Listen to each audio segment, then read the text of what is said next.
Admiral Krell of the Zarnaxian Imperial Fleet drummed his three-clawed fingers on the command console, his facial ridges furrowing in confusion. The holographic display showed 5 human vessels, sleek and rounded, with absolutely no visible weapon systems. Not a single gun turret missile bay, or even the slightest hint of a laser cannon. "This can't be right," Krell muttered, his voice like gravel in a garbage disposal. "Run the scans again."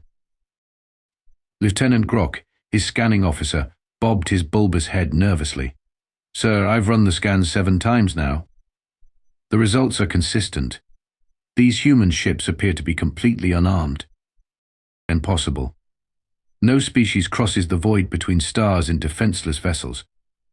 Krell's secondary eyes narrowed while his primary pair remained fixed on the display. They must be hiding something. The commander Vex'tor, his second in command and the only female on the bridge, leaned forward. Her scaled skin glinted under the harsh lighting. Perhaps they're simply traders, admiral, ace, or diplomats. In ships that size? With engine signatures that powerful? Krell scoffed. Nobody builds interstellar vessels like that for passing out pamphlets and selling trinkets. The communications officer's console chimed. "Admiral, we're receiving a transmission from the lead human vessel." On screen, Krell ordered, straightening his posture and adjusting his ceremonial armor. First impressions mattered in galactic politics. The screen flickered to life, revealing a human with dark skin, close-cropped hair, and an expression that could only be described as bored. The human wore a simple blue uniform with minimal insignia.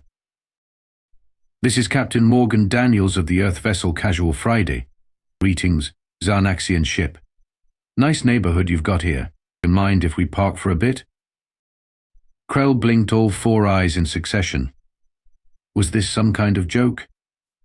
"This is Admiral Krell of the Zarnaxian Imperial Warfleet. You have entered sovereign Zarnaxian space.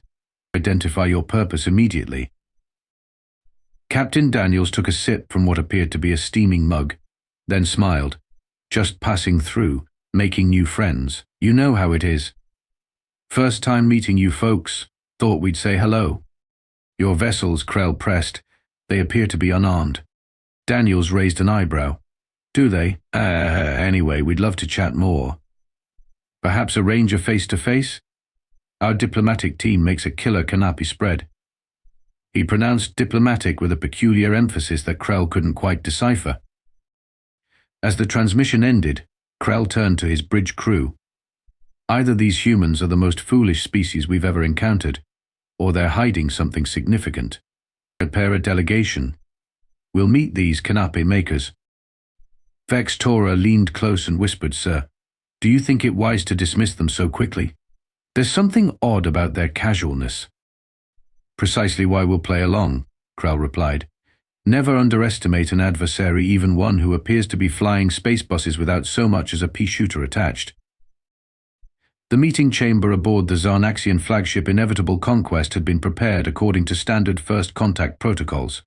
Triangular tables arranged to give the Zarnaxians tactical seating advantage. The gravity set slightly higher than human standard to induce subtle fatigue. Temperature lowered, just enough to make mammals uncomfortable without being overtly hostile. Admiral Krell sat at the head position, flanked by Commander Vex'tor and his security chief, a hulking brute named Gorshak, whose knuckles perpetually scraped the floor even when he stood upright. Diplomatic strategy was simple: intimidate first, negotiate second, dominate always. When the human delegation entered, however, Krell's confidence wavered slightly.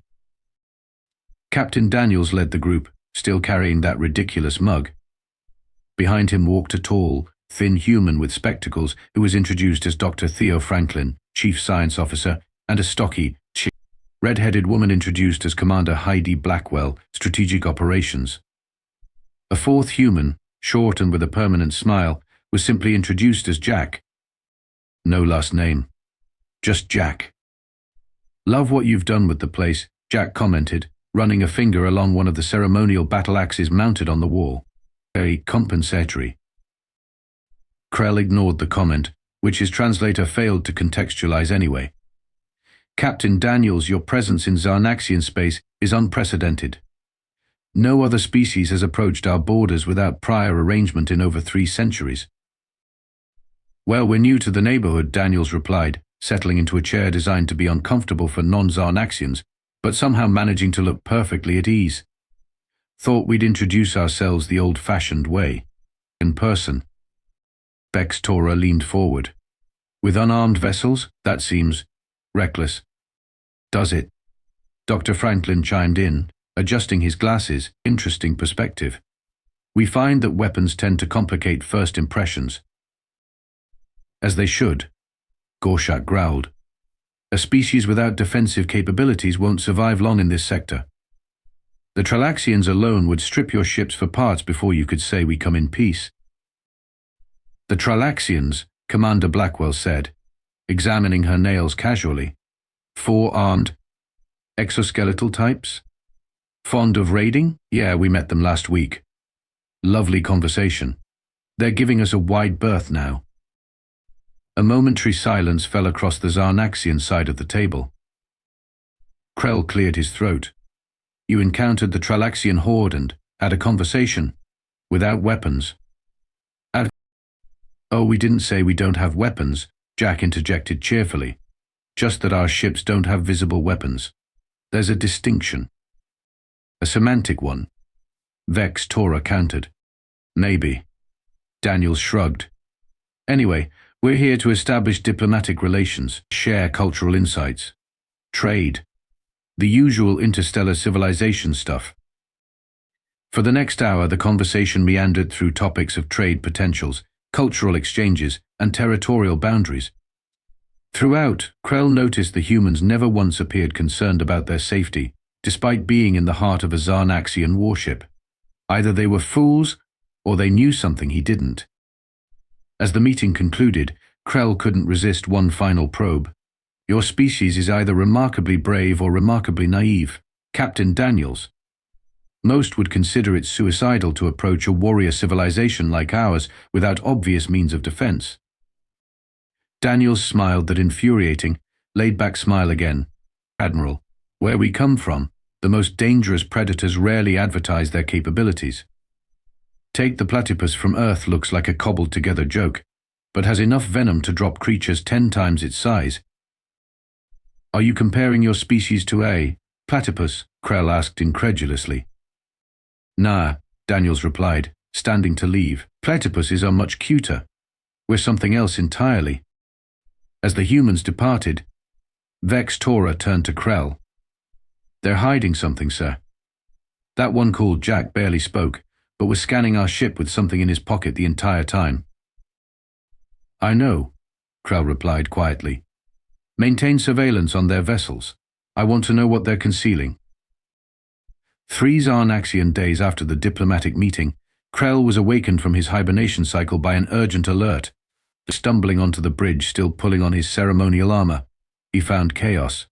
Report. He barked.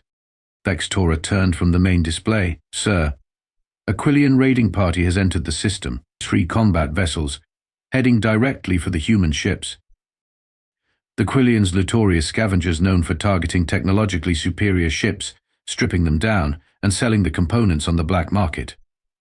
They typically avoided Zarnaxian space, but the presence of unknown, apparently unarmed vessels must have proven too tempting. Have we warned them off? Krell asked, settling into his command chair. We've tried, sir. They're ignoring all communications. Krell's mandibles clicked in contemplation. This could be informative. Hold our position. Let's see how these humans handle actual aggression.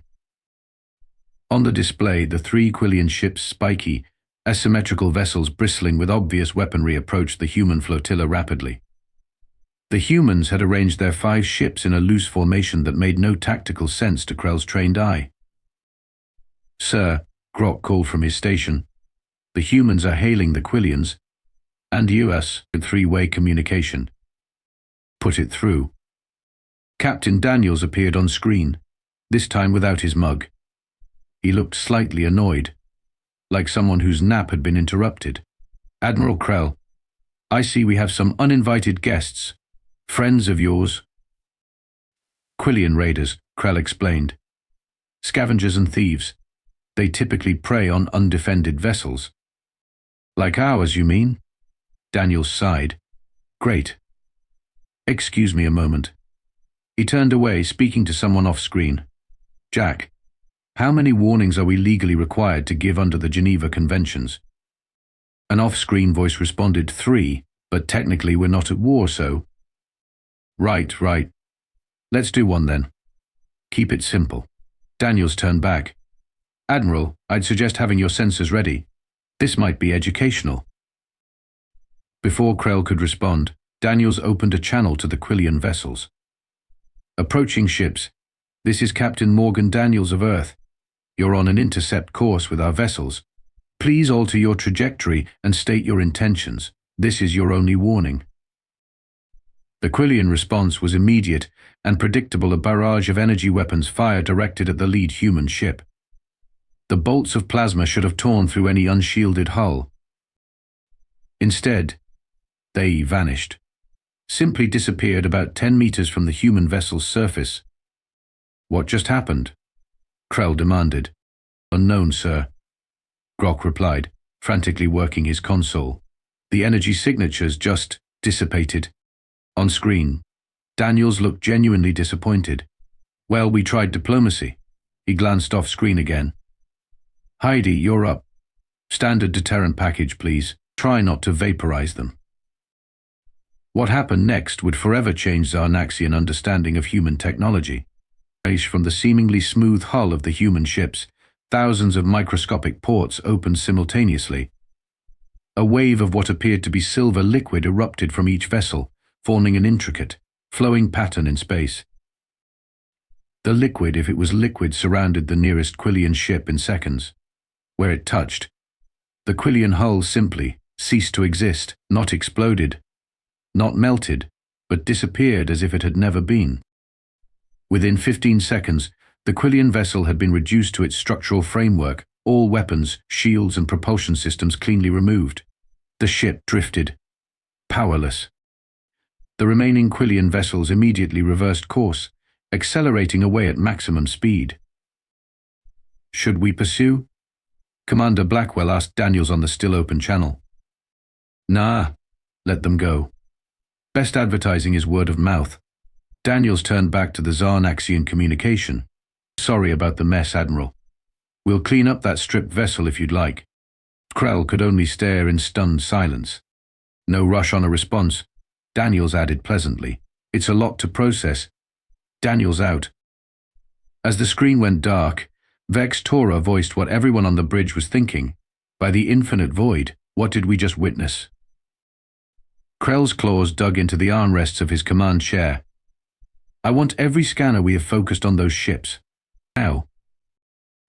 Impossible, Engineer Quid muttered, his 3 eyes blinking asynchronously as he reviewed the scan data for the 7th time.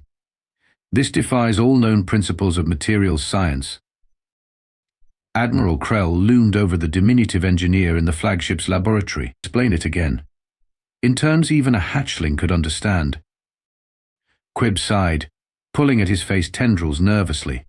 Sir, based on our deep scans, the human vessels don't have weapons systems because the entire hull is the weapons system, and the propulsion system, and the life support system, everything. That's not possible, Vex'tor interjected. No material can serve all those functions simultaneously. Not a traditional material. No, Quib agreed. But these ships appear to be constructed from, or perhaps coated in some form of programmable matter. Billions, perhaps trillions of microscopic machines that can reconfigure themselves instantly to serve any function. He pulled up a magnified image showing what looked like a section of human hull. We caught this during the Quillian encounter. Watch. The image showed a seemingly solid surface suddenly dissolving into a swarm of tiny particles, flowing like liquid, then reforming into a completely different configuration. The entire hull can transform on command, Quib explained. Need a weapon. Part of the hull becomes a weapon, any kind of weapon they can imagine. Need a shield? Same thing. Need to absorb energy? Redirect it? Capture it? All possible. Krell felt his blood run cold. Are you saying their entire ship is made of, what, tiny robots? I believe they call it nanomaterial or smart matter, Quib replied. It's theoretically possible, but we've never seen it implemented at this scale. The computational requirements alone would be. And that silver liquid we saw? Vex'tor asked. Same material, but freed from maintaining structural integrity. Essentially, they can deploy portions of their hull as autonomous weapons while maintaining the ship's integrity. It's terrifying, frankly. Krell paced the laboratory, his warrior mind racing through the tactical implications. So instead of mounting weapons on their ships are weapons, Quib finished, weapons that can adapt to any threat, reconfigure to counter any attack, and apparently disassemble enemy technology at the molecular level. Could our fleet stand against such technology? Krell asked quietly. Quib's 3 eyes blinked simultaneously, a rare expression of absolute certainty. Sir, based on what we witnessed with the Quillians, not a chance. That was a deterrent package, as they called it. I shudder to think what an actual attack would look like. Krell straightened his posture. I need to speak with Captain Daniels again. Immediately. Immediate. The meeting took place in neutral space, this time a small, uninhabited moon orbiting the system's gas giant. Krell insisted on bringing only a small delegation, himself, Vex'tor, and the unfortunate engineer Quib, who hadn't stopped trembling since analyzing the scanned data. The humans arrived in what appeared to be a shuttle, though Krell now understood there was no meaningful distinction between any of their vessels. If all were made of the same reconfigurable material, any could become anything. Captain Daniels greeted them with that same infuriating casualness. Admiral, lovely spot you've chosen. The view of the rings is spectacular. This isn't a scenic tour, Captain, Krell growled. You've been deliberately misleading us about your technological capabilities. Have we? Daniels looked genuinely confused. I don't recall claiming our ships were unarmed. You assumed that because you couldn't see big gun barrels sticking out the sides. You allowed us to believe that we were defenseless? Daniels finished. Admiral, in our experience, walking into unknown territory while brandishing weapons rarely ends well. We prefer to keep our capabilities discreet. Vex'tor stepped forward. Your entire ships are weapons platforms unlike anything we've encountered. You could have wiped out our fleet at any time. But we didn't. Jack piped up, appearing from inside the shuttle. Because we're not jerks. Well, mostly not jerks. Tuesday afternoons, all bets are off. Krell ignored the incomprehensible human humor. I demand a full accounting of your capabilities. The Zarnaxian Empire must know what threat you pose. Daniels sighed. Fine. But remember, you asked for this. He nodded to Jack, who tapped something on a small device. The shuttle changed. In seconds, its smooth hull rippled and flowed, extending upward and outward. What had been a small transport vessel rapidly transformed into a sleek, predatory shape 3 times its original size. Weapons, recognizable and unrecognizable, sprouted from every surface, then retracted, replaced by different configurations in rapid succession. Then the real demonstration began. A section of the hull detached, forming a swirling silver cloud that darted toward a nearby boulder. The rock didn't explode or melt, it simply came apart, layer by layer, atom by atom, until nothing remained. Another demonstration followed, a shield test where Daniels invited Krell to fire his sidearm at him. The energy bolt from Krell's weapon not only failed to penetrate but was absorbed, redirected, and used to power a small light display that spelled out "Nice try" in Zarnaxian script. This is just the tourist version, Daniels explained as the vessel returned to its shuttle configuration.